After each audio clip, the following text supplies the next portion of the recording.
And అసలు మీ కుటుంబ నేపథ్యం ఏంటి? మాది ఫస్ట్ నుంచి కూడా మామూలు సాదాసీదా కుటుంబమే. మేము కూడా కష్టపడి పైకి వచ్చిన వాళ్ళమే. నేను ప్రొఫెషనల్గా అడ్వకేట్, లా చేశాను నేను. ఓకే.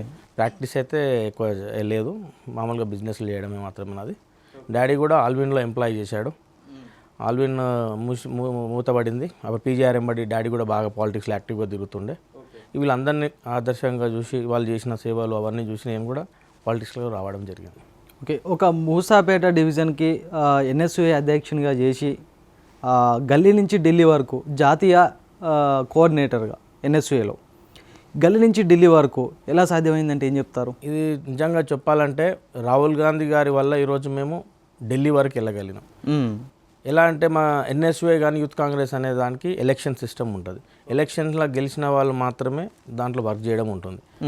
అదే ఎలక్షన్ ఆ రోజు లేకపోయి ఉంటే నేను ఢిల్లీ వరకు వెళ్ళిపోయాను కాదు. లేకపోతే అదే మంత్రుల కొడుకులో, ఎమ్మెల్యేల కొడుకులో వాళ్ళకే నామినేటెడ్ పోస్ట్ ఇచ్చి వాళ్ళని చేయడం అవుతుండే. కానీ రాహుల్ గాంధీ గారు ఇది కాదు సిస్టమ్, కింద నుంచి వచ్చిన నాయకులు కూడా ఇక్కడ ఉండాలి అని చెప్పేసి ఎలక్షన్ సిస్టమ్ అనేది తీసుకురావడం జరిగింది. ఆ ఎలక్షన్లో గెలిచి ఈరోజు మేము ఎత్తు ఎదిగాం. అంటే రాష్ట్ర రాజకీయాలకు ఢిల్లీ రాజకీయాలకు డిఫరెన్స్ ఏంటంటే ఏం చెప్తారు? రాష్ట్ర రాజకీయాల కంటే ఇక్కడ మనం లోకల్లో ఆల్రెడీ మనం చేసే మనం పక్క రాష్ట్రంకి వెళ్తే ఎలా ఉంటుందంటే కొంచెం అక్కడికి మనకు తేడా. ఎక్కడైనా మామూలుగా లాంగ్వేజ్ ప్రాబ్లం ఒకటి ఉంటుంది, కాకపోతే సిస్టమ్ ఎక్కడ కూడా ఒకటే ఉంటుంది సిస్టమ్.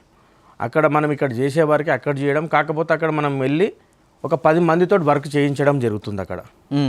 అట్లా దాంట్లో కూడా మనకు కూడా ఒక ఎక్స్పీరియన్స్ అనేది ఉంటుంది. మనకి రాష్ట్ర రాజకీయాలలో కూడా ప్రతి ఒక్క రాష్ట్రంలో కూడా మనకు ఒక ఛానల్ అనేది పెరుగుతూ ఉంటుంది. ఓకే. దీనివల్ల ఒక లాభం అంతే. మీరు